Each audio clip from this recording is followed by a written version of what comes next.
네, 오늘 우리 집사님하고 이제 권사님이 현장에 전도를 이렇게 다녀오신 것 같아요. 근데 여기 이제 보니까 요 임대 아파트에서 어르신이 이제 투신을 하신 거죠. 그래서 이제 머리가 먼저 땅에 닿고, 네, 피가 현장을 이렇게 다, 예. 지금도 많은 사람들이 뭡니까? 이 여호와의 날을 놓쳐서 이번 주 강단 메시지가 뭡니까? 전도서 12장 2절에 뭡니까? 공고한 날의 결과를 맞이하게 됩니다. 환난의 때가 반드시 개인에게 임합니다. 그래서 솔로몬은 지금까지 본인이 다 가진 입장에서 봤지만 전도서 12장 5절에 뭐라고 되어 있습니까? 예. 살구나무가 아니고, 예, 잘못 번역됐는데 아몬드 나무죠. 추운 겨울에 그 아무도 모르는 시기에 이 아몬드 나무가 꽃이 피듯이 이 환난과 재앙이 아무도 모르게 다가옵니다.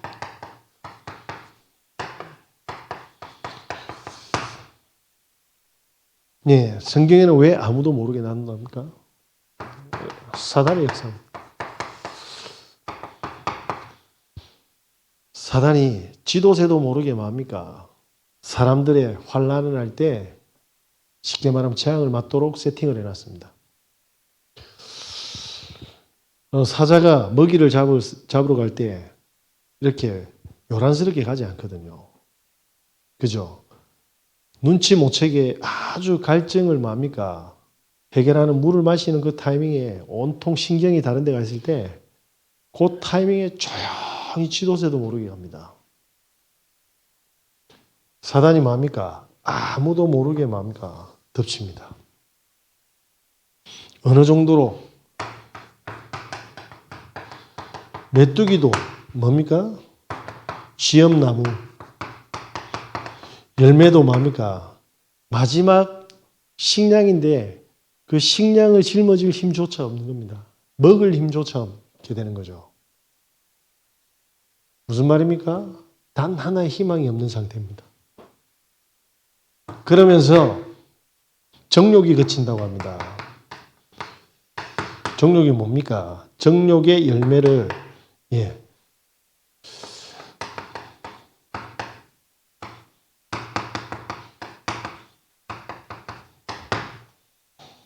슬로보아스의 열매를 정욕이라고 하는데 탈무드에 뭐라고 나와 있습니까? 지구가 망해도 절대로 없어지지 않는 게 이스라엘 사람입니다.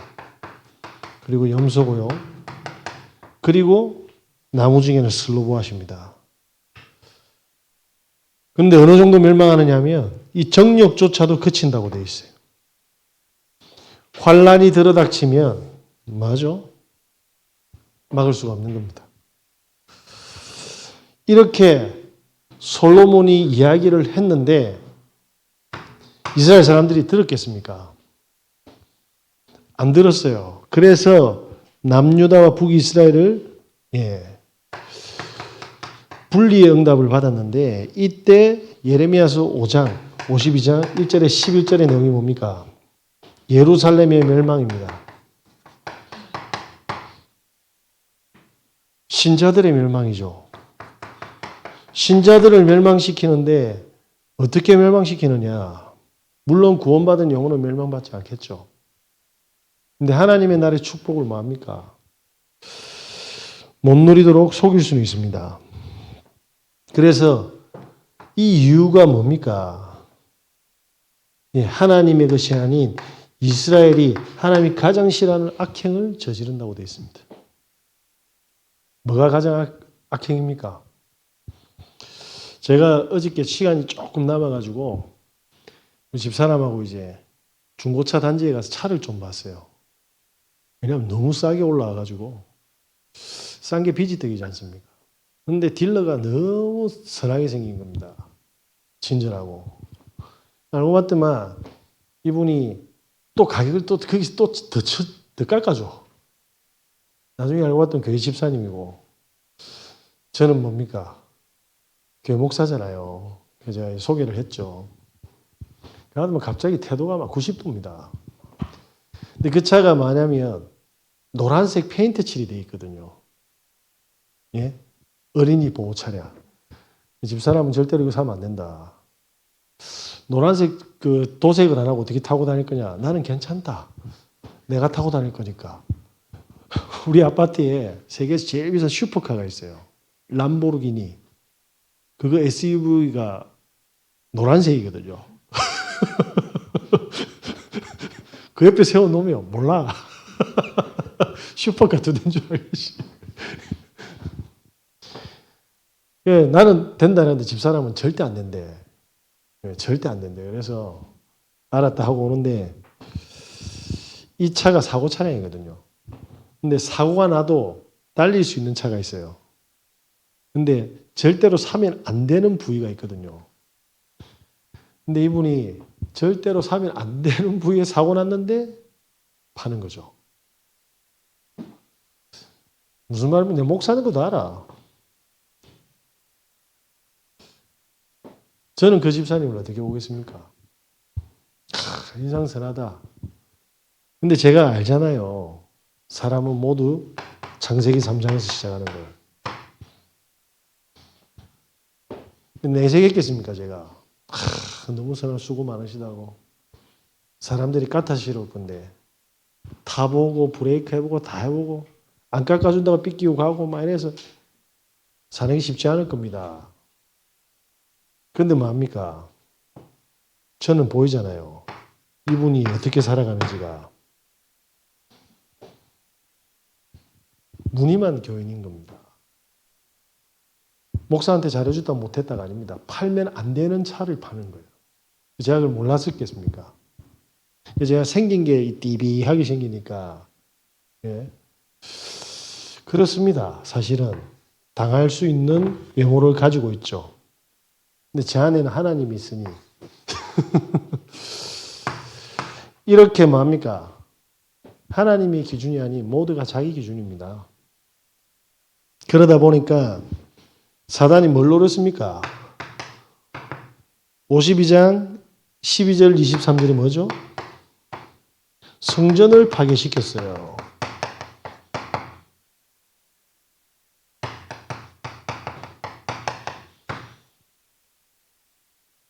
간단하지 않습니까? 나 중심으로 만들거나 예배를 빼앗아가면 끝이구나.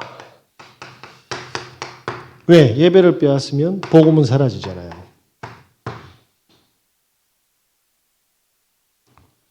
이렇게 뭡니까? 환란의 때 멸망받도록 예배를 빼앗아가는. 예배 잘 드리면 돼요. 전국의 학생들은 다 학교에 가서 수업을 듣고 있습니다. 근데 거기서 선생님 말씀을 이해하고 자기 것으로 만드는 애들이 몇 명 되겠습니까? 그죠? 이렇게 되어 있습니다. 그래서 뭡니까? 예레미야서 52장 24절에서 43절이 뭡니까? 결국 포로가 되었어요. 누가요? 이스라엘과 그 후대가. 사단은 재앙을 맞도록 절대로 하나님이 중심이 아니고 복음을 빼앗고 예배를 빼앗고 가정과 후대를 멸망시키는 전략을 지금도 써가고 있는 겁니다. 신자는 말할 것도 없죠. 그죠? 불신자는 말할 것도 없고. 제 친구가, 제일 친한 친구가 있어요. 저는 금수저로 자랐고, 그 친구는 흙수저도 아닌 수저가 없었어요. 어머니가 이 수술 배달하고, 문현동에서 저기 부전동까지. 근데 아버지가 노름에 바람에 집에 안 들어오거든요. 근데 형제가 4명이라. 근데 그 어머니가 하루 종일 이제 돌다 오면 끼니도 제대로 못 드세요. 그래서 그 집에 냉장고가 없어가지고 단지에 딱 보면 사과가 있어, 사과가. 쑥 부러진 거하고 예전에 시장에서 파장하는 거하고 바꾸는 거예요. 그래서 그걸 단지에 넣고 깎아 먹을 때 썩은 것만 도려내고 깎아서 이래 먹거든요. 근데 그 친구 어머니가 위암 선고를 받고 마지막에 택시 안에서 돌아가셨어요. 그래서 늘 마냥 못 드시고 배지미를 쪽쪽 빨아 드셨거든요. 근데 저는 그때 철이 없어가 그 배지밀도 옆에서 빼들어 먹었어요. 꼬시다고. 그 정도로 제가 모자랬대요. 제 친구하고 막 둘이 까먹고 있었던 거죠. 근데 그 친구 엄마가 택시 안에서 돌아가시고 이 친구는 제가 우는 걸 못 봤어요. 근데 한 번 봤는데 아무도 없는 줄 알고 그 두꺼운 이불 덮어쓰고 꺼이꺼이 하면서 참고 울더라고요. 그래가 혼자 짜장면 배달도 하고 아르바이트 해가지고 대학을 갔습니다. 그리고 사업을 해가지고 돈을 많이 벌었어요. 근데 지금 50 안 한가 그런데 아직 결혼을 안 했습니다. 뭐 결혼 안 할 수도 있지. 돈 많이 벌었는데 온몸이 다 무너졌어요. 다 무너졌다니까. 잇몸에는 지금 혹들이 나와 있는데 제일 큰 병원에서도 도대체 뭔지를 아직도 모르겠답니다. 걔 눈은 뭐냐면 이렇게 쭉 보면 이게 유리가루 뿌리듯이 시아그래 보인다네. 당뇨까지 있고 걔는 한 저한테 요만큼 옵니다. 그 친구는 최선을 다해서 살았어요. 그래서 우리 친구들이 너무 존경합니다. 그 친구들이 어려울 때 그 친구한테 이야기를 하거든요. 근데 그 친구는 지금 언제 죽어도 이상하지 않을 만큼 건강이 다 무너졌어요. 너무나도 성실하게, 너무나도 열심히 환경과 슬픔을 이겨내고 살았는데 솔로몬에 많이 맞았습니다. 그 친구 생각하면 눈물이 글썽거립니다. 지금도 아픈 몸 때문에 누가 도와줄 사람이 없잖아요. 하루 종일 모니터 보고 있어. 주식으로. 그래서 하나님께서 뭡니까? 여호와의 날을 준비하십니다. 자, 무슨 말입니까? 창세기 45장 1절에서 5절에 보니까 바로왕이 감탄을 했잖아요. 지금 당장에 응답이 있다 없다에 대해서 낙심하시면 안 됩니다. 물론 지금 환경과 주위를 다 바라보면 너무 힘든 상황이 많아요. 그죠? 믿는 사람도 등치는데 아니 형들이 팔았잖아요. 엄마는 일찍 죽고 그러면서 감옥에 갔네요.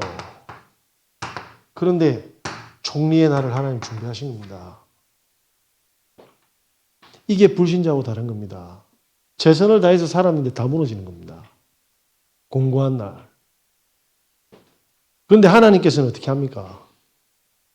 여호와의 날에 드러내신다. 이게 다른 거예요. 불신자랑. 신자에게는 고통과 문제가 안 오는 게 아닙니다. 결과가 다르다는 거예요.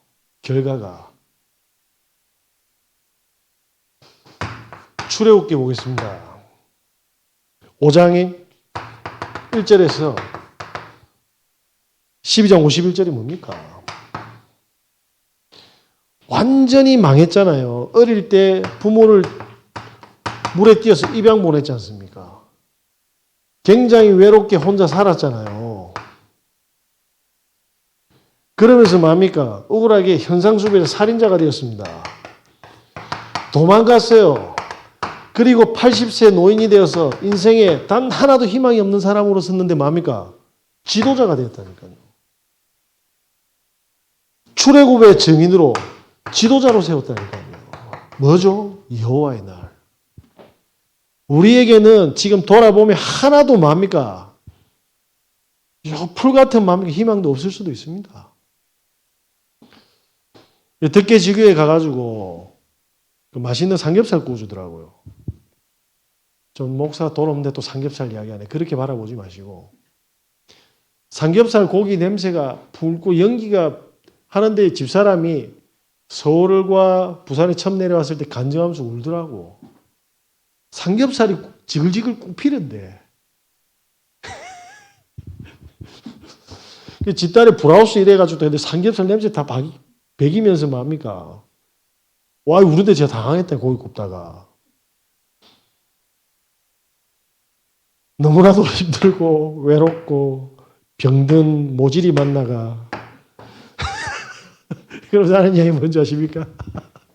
결혼하고 지금까지 아야 소리밖에 안 했대. 아이야.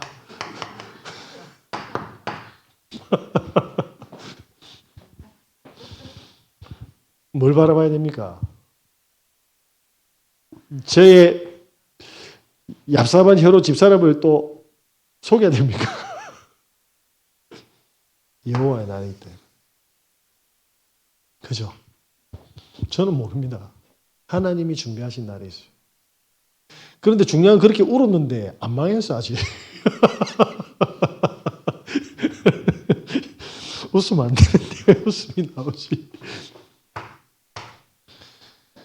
지금 앞, 뒤, 좌우 다 막혔다고 생각해도 괜찮습니다. 그 시나리오는 우리가 쓴 게 아닙니다. 불신자는 하나님이 없어서 자기가 책임지거나 귀신의 힘을 받아야 됩니다. 맞습니까? 그래서 뭐냐면 세상의 자리의 힘과 물질의 능력과 권력을 가져야 돼요. 왜? 하나님의 힘이 안 보이고 안 느껴지잖아요.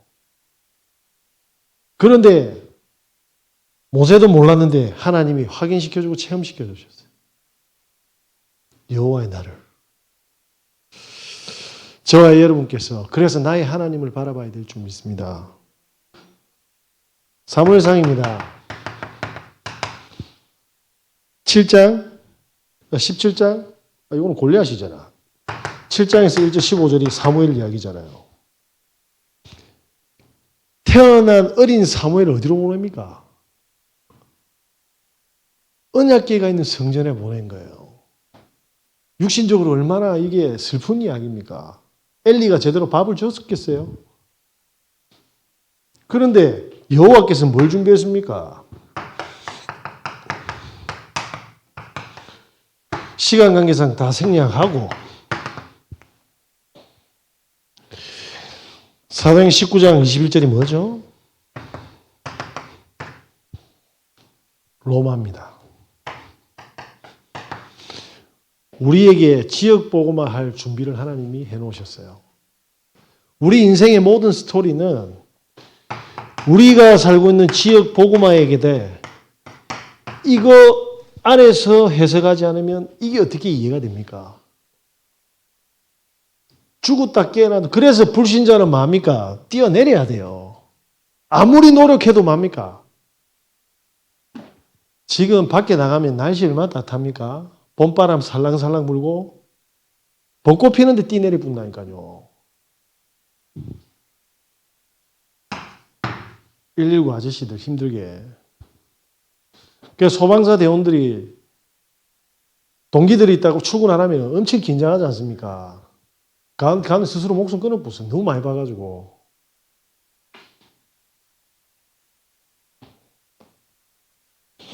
그래서 자, 이 날을 위해서 가면 우리는 어떻게 해야 됩니까? 준비해야 됩니다. 뭘 준비해야 됩니까? 조금만 영적인 힘을 얻을 수 있는 영적인 규모를 준비하는 겁니다. 자, 우리가 왜 이걸 준비해야 되냐면 한번 봅시다. 우리가 살아왔던 습관들이 있잖아요. 체질들도 있고. 그리고 알게 모르게 뭡니까? 우리가 가지고 있는 상처들이 있어요. 이게 우리의 뭡니까? 삶을 딱 만들어 놨습니다. 이것 때문에 뭡니까? 성령의 살아계신 역사와 인도함을 못 받는 거죠. 그러니까 이 상태에서 뭡니까? 사람을 만나면 어떻게 되죠? 처음에는 다 좋아요. 그런데 뭡니까? 나중에는 다 터지는 거라. 다이너마이트처럼. 기가 막힙니다. 그래서 가만히 보고 듣고만 있어도 돼. 제가 참 감사한 거는 보고 말고 나서 아무 소리 안 하는 겁니다. 어느 순간 그래. 이것만 잘 이해해도 갈등이 없어지는 거예요. 마귀가 뭘 준비했는지 보는 거잖아요. 요때 뭡니까? 요 상태로 일을 하니까 뭡니까? 처음에 신났지. 지속됩니까? 안 돼. 또 뭡니까? 또 다른 상처, 또 다른 사건들이 터져서 더 무거운 짐을 지는 겁니다. 이때 뭡니까? 생각지도 못한 사건들이 터지고 문제들이 발생하면 어떻게 됩니까? 성령은 오간 데도 없는 거예요. 십자가 사건 아시죠? 다 도망가 보는 거예요. 제자들이 친애가 저그들끼리 뭉쳐 있었습니까? 싹 다 지 살 길 다 갔어요. 원내서 되는 인간이 없어서 원내서. 참 보면 뭐 했는지 몰라.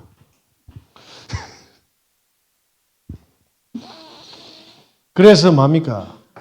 이걸 넘어서는 뭡니까? 영적인 힘을 얻습니다. 피트니스 챔피언 중에 김나윤 씨라고 있습니다. 중학교 때부터 미용을 시작했거든요. 그래서 미용 중학교로 가고 고등학교를 지나겠는데 가만히 눈썰미가 있었어요. 여기 있다간 답이 없다라고 생각한 거예요. 왜냐? 강사를 딱 보니까 이 전문가가 아니라. 그러니까 제일 유명한 뭡니까? 헤어샵 가서 스텝을 한 거예요. 12년을 딱 하니까 뭡니까? 거기에 있는 기능을 전부 다 인턴십을 다 한 겁니다. 그래서 완전 전문가가 돼가지고 어린 나이에 성공한 거죠. 간만에 이제 여름 휴가를 받아가 오토바이를 타고 친구 뒤에 태우고 여잔데 땡겼는데 갑자기 싹 필름이 끊어진 겁니다. 눈 떠보니까 친구가 뺨을 계속 때리고 있네. 근데 어디서 많이 본 팔이 저기 떨어져 있는 거예요. 자기 팔이라. 그 뜨거운 아스팔트에서 날아간 팔이 잊고 있는 거예요. 헬기가 와가 병원에 가가지고 접합될 수가 없죠. 벌써 다 상했는데 조직이. 너무 더워가지고 다 익어붙는데. 팔은 날아가고 척추가 19개 부러졌답니다. 희망이 단 하나도 없죠. 어쨌든 위험한 고비는 넘기고 이제 재활병원으로 원전을 한 겁니다. 갔더만은 뭐 하냐니까 뭔가 봤어요. 거기에 있는 병원의 환자들 보니까 자기는 그냥 감기 정도로 느껴지더래요. 완전히 사람 전신마비로 자기 의식도 없는 환자들이 너무 많은 겁니다. 그때 회복된 게 뭐냐면 감사가 회복됐대요. 야, 내가 팔이 안 날아가고 목이 날아갔으면 어떻게 됐지? 감사를 찾은 겁니다. 나 오른손잡이인데 왼손 날아가서 감사하네. 집에 가가지고 리모컨을 딱 켰는데 와, 내 두 팔 다 날아갔으면 어떻게 됐지? 척추가 19개 끊어졌는데 살아있는 것도 기적이고 다리를 쓰는 것도 감사한 일이네. 그래서 이제 미용은 못하니까 새로운 일을 찾아야 되잖아요.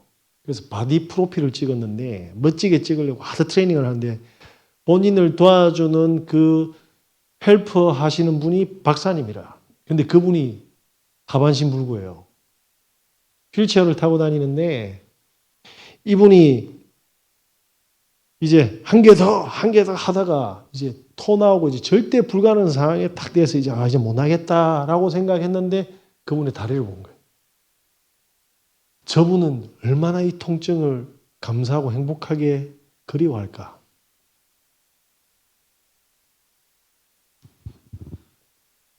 모든 시야들이 다 달라져 버렸어요. 그죠? 이렇게 해서 팔이 없는데 정상인하고 붙어가 피트니스 대회에서 4관왕 했습니다. 사관왕. 그래가지고 윤너스라는 TV에 유튜브를 찍었죠. 찍은 이유가 뭡니까? 자기와 같은 장애인들이 희망을 가져야 된다는 메시지를 알리기 시작한 겁니다. 왜? 그동안에 미용하면서 자기 먹고 살 것만 생각했는데 자기가 팔이 날아가다 보니까 장애인들이 너무 많다는 걸 알게 된 거예요. 뭐죠? 시야가 달라진 거예요.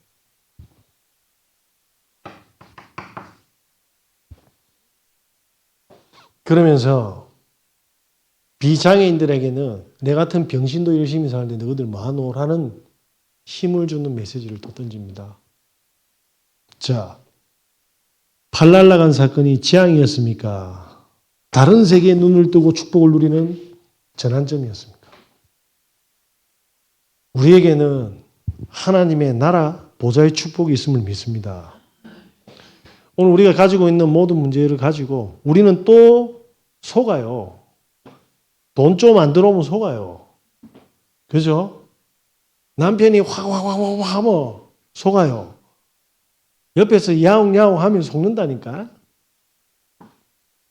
그래서 항상 뭐 해야 됩니까? 규모를 갖춰야 되는 겁니다. 규모. 완성해라가 아니라 늘 속으니까 우리는 뭐만 하자? 나의 하나님을 바라보는 규모만이라도 만들자. 변화 안 되는 나를 보고 낙심하지 마십시오. 우리는 안 보이는 사단도 살아있고 우리 안에 심겨진 체질과 여러 가지 엄청난 것들이 있습니다. 그래서 뭐 해야 됩니까? 날마다 힘을 얻는 규모가 필요해요. 규모. 칼을 안 쓰고 이렇게 이어보세요. 칼은 계속 써야 돼요. 맞죠? 그렇게 뭐합니까? 우리의 삶의 규모도 마찬가지인 거예요. 집사람이 멈추질 않아요. 가만히 있으면. 뭐 계속 닦아. 내가 보기엔 똑같은데 지 눈에는 먼지들이 보여. 이게 쌓이면 더 큰 일들로 보이는 거죠. 그래서 뭡니까? 규모를 가지고 항상 지속하는 겁니다. 이렇게 우리의 규모는 뭡니까? 삶의 규모는 언약에 초점을 맞추고 그러면서 뭡니까? 하나님이 언약 때문에 나에게 건강을 주시고 사실은 힘듭니다. 사람과의 관계가 회복되게 해달라고. 하나님이 우리를 수용하고 초월할 정도면 그거 똑바르게 우리가 감사할 줄 알면 수용 못할 사람이 있겠습니까? 제가 지금까지 우리 부모님 괴롭힌 거 생각하면 저는 진짜 바퀴벌레 밟히듯이 밟혀야 되는데 그죠?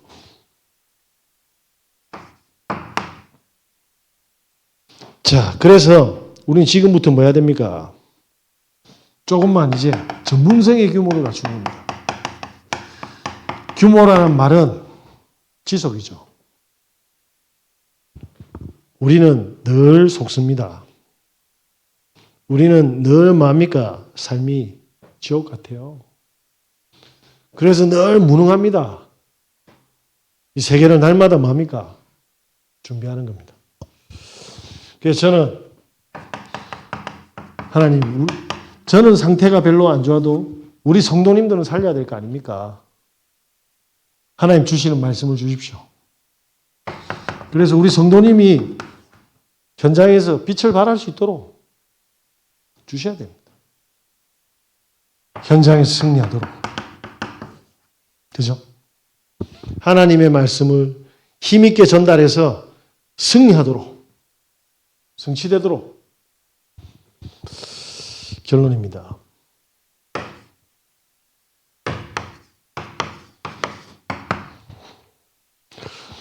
자, 이게 계속 되어지면 어떻게 되겠습니까?